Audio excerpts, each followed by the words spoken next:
If you can approach each client or customer with the intent of solving a problem, helping them get to their end result, there's a level of transparency that's felt in the conversation, and there's a way to introduce a catalyst to increase that level of transparency. And some people might label it trust, and trust might be an okay word for that. And that technique is to tell them what they don't need about your service or offering. Let me give you an example. You come in to buy a car from me as a car salesman. I'll use the classic example. Let's say I'm selling 3 Hondas, red, black, and a white Honda. If I pull you aside and say, look, this red Honda was driven by a young teenager.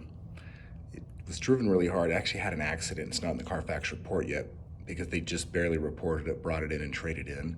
That's why the price is so low. I don't think that's a good car to look at. I think you'll have issues with that. Now I've established this level of transparency and trust. So when I say, but this black car was driven by an older lady, she was really sweet, drove it like 10 miles a week to the grocery store and back. That one's probably worth taking a look at. We've got all the service records right here locally with our own service department. There's a level of trust there because I've told you what you don't need.